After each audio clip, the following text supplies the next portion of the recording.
Hey, Mr. Pletch here. I'm going to do a video tutorial on assignment 5, the plant assignment. So this looks like the longest assignment yet. It is worth 55 marks. In comparison, your virus and Monera one was out of 35. I believe it's weighted at the same percent though, so don't worry about it being significantly worth more than any other assignment in the long run. Now, 3 parts to this assignment. I'm going to go through each part. So if you'll need help with part 2 or part 3, I'll provide the times which you can skip ahead to, so you can just hop around this video as you choose. But jumping right in, part 1 is all about the alternation of generations. Now, that's a very complex topic in the plant world. You're going to learn lots about it, and you're going to learn that it's different in all the different groups of plants. So I posted in the extra resources section some information about it, including this worksheet again. It is really important you kind of know what's going on. But the main idea is the alternation of generations is how a plant completes its life cycle, and it has 2 phases, a sporophyte phase and a gametophyte phase. Now the sporophyte phase is diploid. What that means, it has 2 copies of every chromosome. So like humans, we have 46, we have 23 chromosomes, but 2 pairs of each. So we are diploid. Now the sperm and eggs we create go through meiosis, which causes them to be haploid, having only 1 set. Because then a sperm and an egg fuse, and that's what creates a diploid zygote that becomes a diploid individual. Now plants roll through 2 life cycles of this, and they actually, you can find both of their life cycles. So kind of unlike humans, where we just create the gametes and merge them through sexual reproduction, they do it similarly, but you might see the gamete life cycle being the kind of main form of the plant, and you'd never see that in humans. You'd never, well, of course, right? You get it. But the main idea is, so a sporophyte is diploid, but it's going to do meiosis to give rise to haploid spores. Now these spores will grow into a gametophyte. So since it's already haploid, this gametophyte can get large. So typically through mitosis, it's going to get large. And since it's already haploid, it's going to produce the gametes. So gametes means gametophyte, right? So that's a neat trick to help you remember. The sporophyte produces spores. The gametophyte produces gametes. So gametes are sex cells, so it's going to produce the sperm and egg. And yes, plants have sex. Yes, they have male and female. And you're going to read much more about that. Now, this goes through all the kind of different groups of plants, and it does include algae. And if we remember, we talked about algae. They're technically protists, but people argue back and forth between them. So it's really, really important you use this set of notes to get as much information about the life cycle of plants, this alternation of generations for each of the groups. So which is the dominant one in algae, which is the dominant one in moss, things like that. Read this, because pretty much everything you need to know are here for algae. And when you go to the bottom, the main idea is to summarize it in a table. And it's done for you for algae. So I'm going to walk through the angiosperm one just to kind of see the other side of it, and it's right here. So angiosperms are kind of the most complex plants. They're called flowering plants. They produce beautiful flowers, and they produce fruit as a way of seed dispersal. Now, the most interesting thing about the difference between angiosperms and algae right away, algae, the dominant is the gametophyte. So pretty much almost everything you see of an algae or a moss is the gametophyte, the haploid. Now, when the sporophyte grow, you can find them all over moss, but it's just like they stick up. And yes, there is a female and a male version, but they're tiny, tiny, really reduced. In angiosperms, the dominant form is the diploid sporophyte. So I can get that by reading it from my notes, from this paragraph, or just looking at this and seeing how the majority is a sporophyte. So dominant generation would be sporophyte. The alternate generation, well, that's always just going to be the opposite one. So I'm just looking for gametophyte. That's all you do for these two, which is the dominant, gametophyte or sporophyte, and then the alternate would be the other one. Now, movement of sperm. So this is basically how do these plants more or less kind of get their seed around, get their DNA around to be able to reproduce. And so when you're reading through this, you're going to find a lot about like they form flowers and fruits and seeds. And then you're also going to see, oh yeah, pollen. So pollen is transferred between flowers by wind or animals. So once again, with the flower, you know, bees go and they get pollen all over themselves and they fly to another plant. And they're actually carrying sperm from one plant to the next. They're fertilizing it for the plant. Likewise, something that produces berries or fruit might be eaten by a bear, and they are actually in a casing that can't start germinating until it's gone through a digestive system. So they're specifically adapted that their seed, after pollen and sperm and egg have met, that it can be eaten. And so how they're going to get their sperm around is basically wind or animal. So animal vector or wind vector. Now the gametophyte reliant on sporophyte. Absolutely. So for this one, once again, you're going to read it. The gametophyte grows within the sporophyte. So when you actually look at a plant and a flower, you can actually see where the male or female parts are. So you have the anther and the stamen, basically. So the anther are what going to produce male sperm, haploid, and then that is what the gametophyte is. And pollen, which is 3 sperm cells in a grain, will go down the stamen and fertilize the egg, and thus creating a fruit. So basically the gametophytes require the sporophyte because the gametophyte grows within the sporophyte. So yes, gametophyte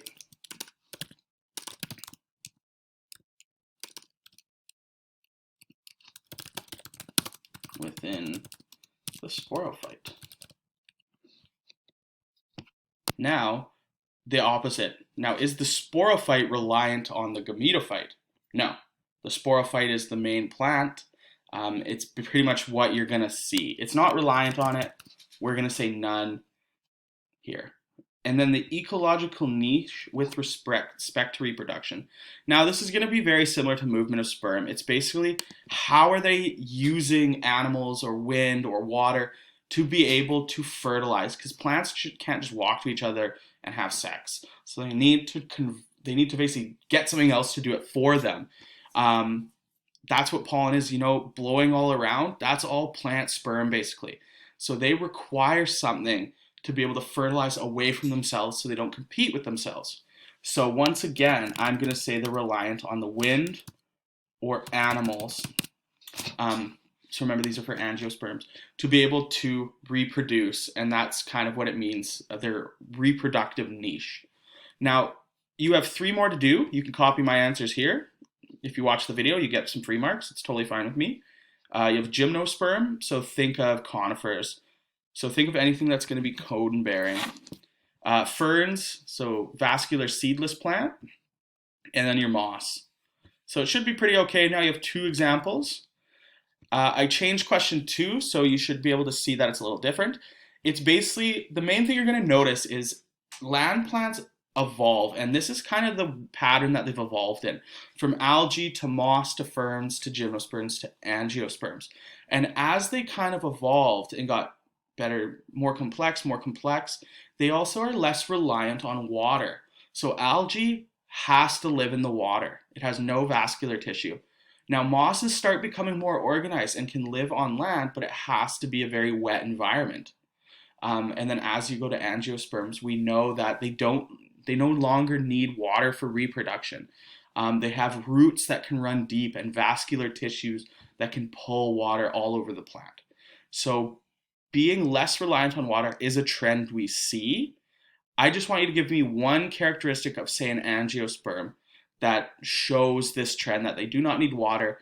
Please be fully fleshed out with this though. So give me one strong answer and why it shows that they don't need water as often.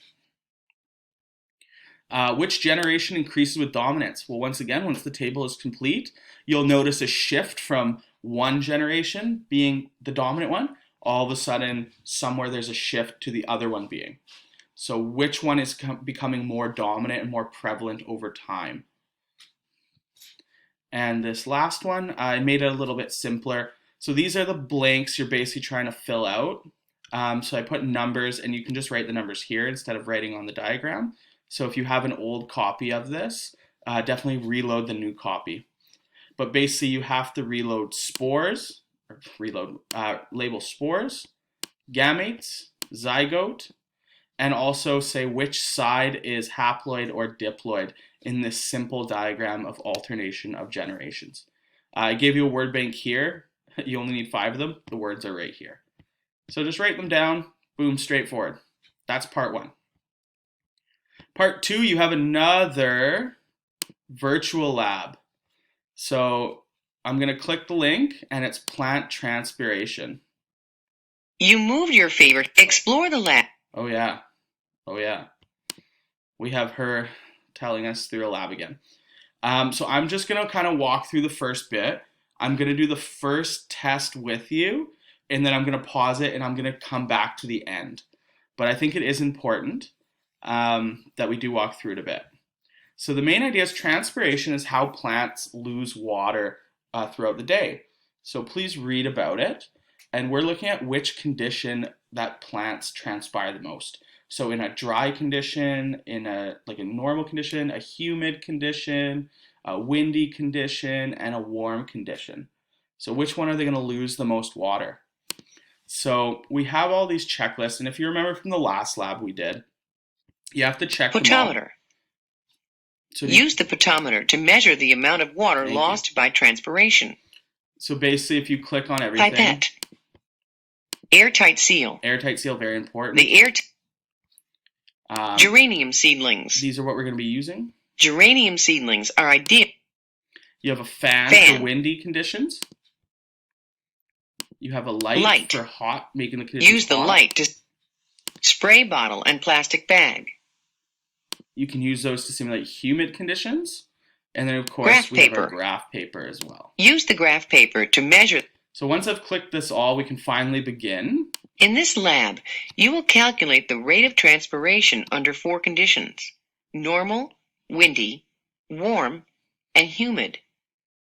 Open the lab notebook and record your predictions of which environmental condition will result in the most water loss through So the instructions are always here, but basically we're going to click our lab notebook, and you're going to have to do a prediction, and you have to do this because it comes back in a question later.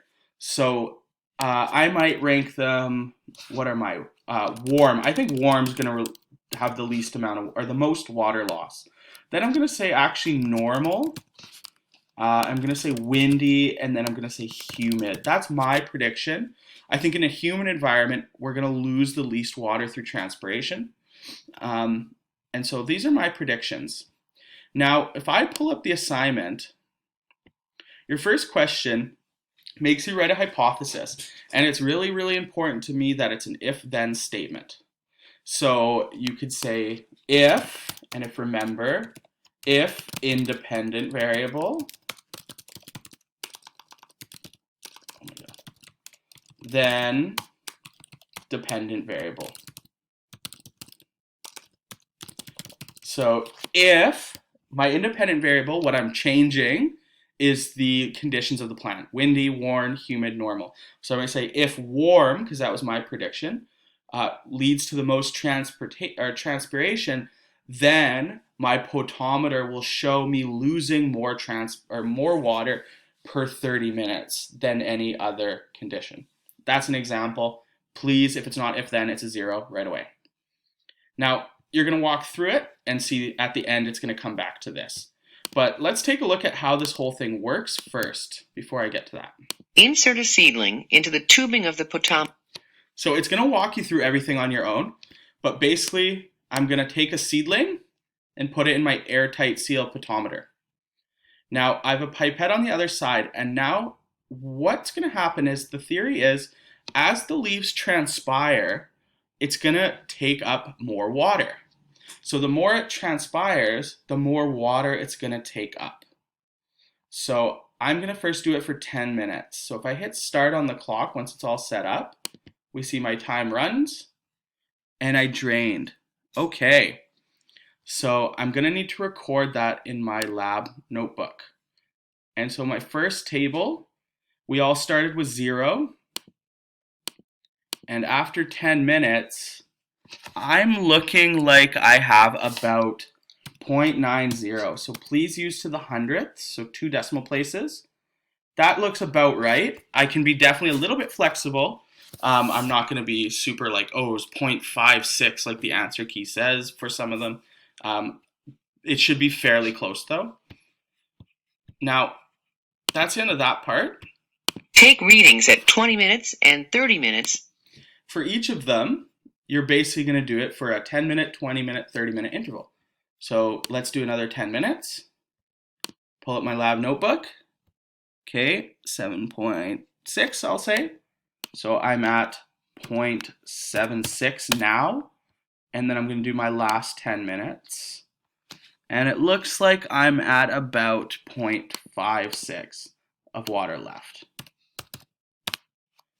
Now, that's under normal conditions. So I've technically lost 0.44. That's how much water loss. And if I scroll down here, we see it's actually tracking that for me because I'm going to use that for a calculation. So the next step is to measure the surface area of the plant. Bigger plant is going to have more area for transpiration and more ability to take water in. So obviously we need to find some way to account for the surface area. So really, really simple. You click the leaves one at a time, and it gives you the total surface area. That's it. It does it for you. And it records it here so you remember in centimeters squared and meters squared. Now, for us to get the rate of transpiration, we're going to follow this little formula, which is total water loss in milliliters, which is here at 0.44, and then the surface area in meters squared per 30 minutes. So that's the total I lost in 30 minutes, and this was the total surface area. So 0.00271, and we see it gives my number in milliliters per meter squared. So that's going to be 5.41, and that's my rate of transpiration. So that's basically saying how fast the water is losing or is transpiring, so being lost from the plant over time per surface area. So the higher that is, the higher the rate of transpiration, which means the faster water is leaving the plant. Now I'm going to pause it and I'm going to go through all the samples. I'm not going to show you those answers, but you're going to have to do it for all the conditions. So just follow the steps and you'll get it. I'm going to pull it back up at the end when we get to the conclusion, and I'll show you a couple things that are important for that. Okay, I've basically hopped to the end, but the one thing you have to basically do is your table that you fill out at the beginning, your predictions, which I believe we said warm, normal, windy, and humid. You're going to write what the order you had and why you put them in that correct order. So basically, I'm looking for these to get your marks. So please explain why you think the warm environment would lead to more water loss. Table 2 and Table 3 are in your lab notebook. So as you go through, this is what I was filling in for part 1 that I showed you. You copy it right out of your lab notebook in here, and you need to be in the nearest hundredth. So 2 decimal places only. Okay, always have 2 decimal places here. Now, the last thing I kind of want to show you about this is graphing it. So it says include a screenshot of the graph or copy it by hand. Now, when you get to this step 12, I just want to show you it does it for you. So this is what I'm looking for. I'm not going to show them all here, but you're basically going to graph them with just clicking the button and take a screenshot of your graph. and then you can paste it right here. So it's really, really simple. Now, the operational definition is something that's a little confusing, but it's how did you measure the rate of transpiration? So be very specific on what you calculated there. So the rate of transpiration. I'm not going to give that away. Part two, you're going to once again write your prediction. So I think I said warm, normal, windy, and humid. And the results. So were you right, yes or no? So this was the first one. And then give me the rate of transpiration for all of them. So it's only 1 mark. So I just basically want the rate of transpiration, say this one was first, second, third, fourth, and what that number was to support it. You're going to talk about the 4 factors, or I guess the 3, because our normal conditions were a control. But windy, warm, and humid. So why do you think they led to that kind of transpiration level? So if it was warm, for example, we know that's probably going to lead to a lot of water loss if we're shining a lamp on it. But why? So what happens when sun shines on water? So you get 1 mark for each of it. Why warm? Why the rate of transpiration was so high? Okay. Why is it important to calculate the surface area of the leaf? And I said this in the video. So why do you think it's important to take into account the size of the leaf?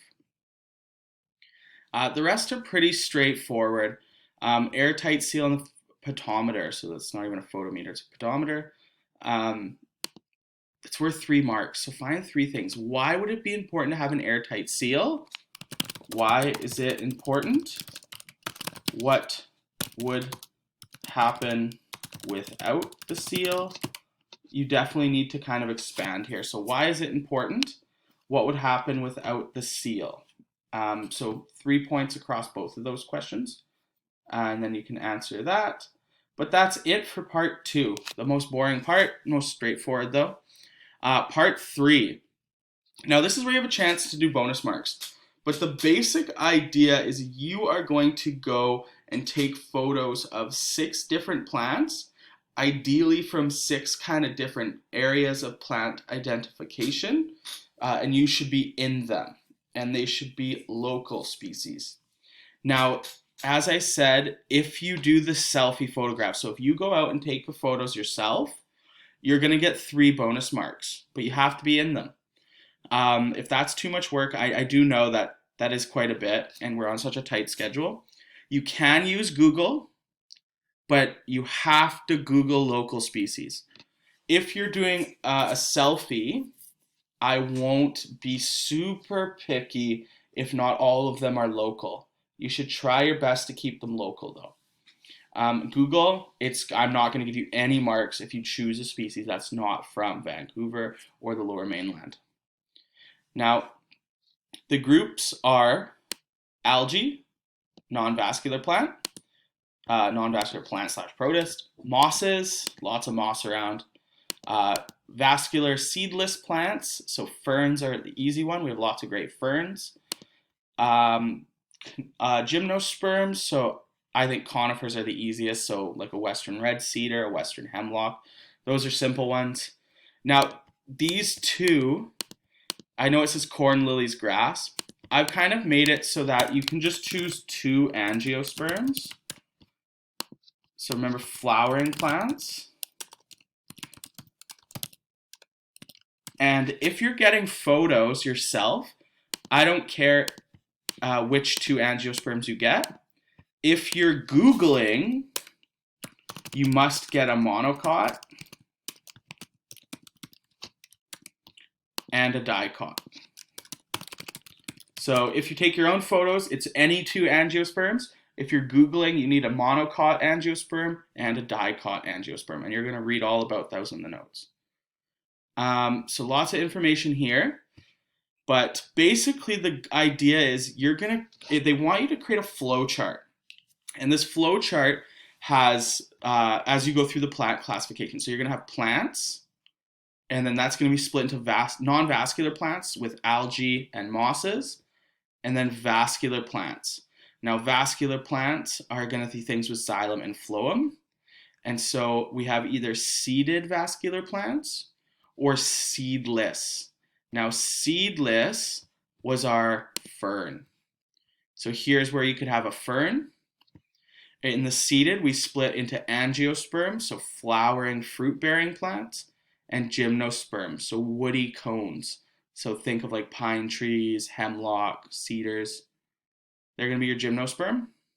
And here's where you'd put your two angiosperms at your examples. Now, these X's are basically a major evolutionary advancement. So what caused them to split here? And I'll give you a hint. I'm going to give you one of the two things you need to talk about. But the idea is vascular tissue was developed. Xylem and phloem are vascular tissue. So that's the major evolutionary thing that separates non-vascular from vascular plants. Likewise, here you're going to talk about the major difference between seeded and seedless. So what was that big major transition? Now, I've been messing around trying to make a nice, straightforward flowchart, and it's not too hard until you start realizing how much information you actually need to provide on here. You need 6 examples with a picture, common name, scientific name, and where you found the plants in these boxes. And here you need the major evolutionary difference at each branch. That's a lot. That's an absolute ton. So we have to really figure that out and think hey, that's not really fair to put this in a flowchart. Now, if you want to put it in a flowchart, I can show you quickly Google Drive. If you go, or Google Docs, insert, drawing, new. You can use this to do a flowchart, but you won't be able to put the pictures in. You can, but it's going to require a lot of work. But this is where you could like draw your squares, just like it shows in the diagram, and do lines to connect them. It doesn't matter if it's a little ugly.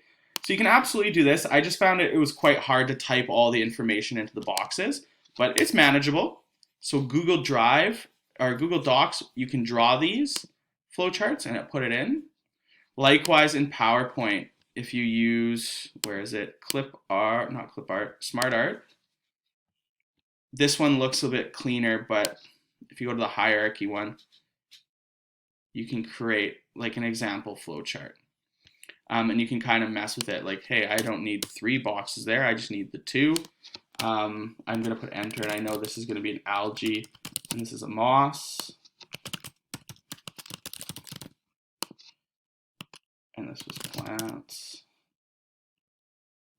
And this was vascular. So you see that those are probably the 2 easiest ways to do things. Likewise, you can do them all by hand. So you write all the information in and just put the pictures in a separate kind of separate area. But like I said, if this is kind of giving you too much of a headache, thinking I need to write like 2 points at each X, that's gonna drive you crazy. And then if I need to fill in the common name, scientific name, where I found it, and a photo, and that's just too hard, I've also created it so you can put it in a table format.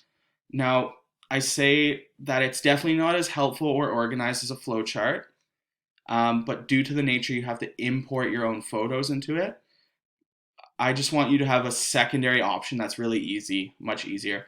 So you can fill in this table, and I've done 2 myself. So I've done my 2 angiosperms. So I have the plant common name, so Shasta daisy, the scientific name, where I found it, and that's kind of what I'm looking for. And it's 1 point each for 1, 1, 1, and then the photos, I believe. Now, where are the photos? There, and there's my photos. So you see very clearly I'm going for the bonus marks. So I did use a non-local plant, which is fine if I'm getting photos myself. I'm clearly in them. I'm mean mugging it. I got the plant. Mean mugging it. Got the plant. Scientific name, italicized. Genus capitalized. Species lowercase. very clearly, so I can't take off marks for that. So basically the names together are worth 1, picture's worth 1, and then this is worth 1, something like that. Now, there's something going on. The answer key, the rubric, and the assignment all have different values for like this part. So I think the rubric has 3, 3, 3, 10. The answer key has like 2, 2. It's just all over the place. So don't worry too much about this. For this branching point, I'm gonna ask you to put 2 points regardless. So 2 kind of bullet points regardless if it's gonna be out of 5 or 10. But I need to look at all of the things that stupid VLN doesn't have consistent and decide if it's 5 or 10 for this table. So this is the second part, those major evolutionary advancements. So basically between vascular and non-vascular plants, you're gonna need 1, 2 things, or 2 points. So it can be 2 sentences kind of developing the same point. So obviously vascular tissue is what moves water and nutrients around.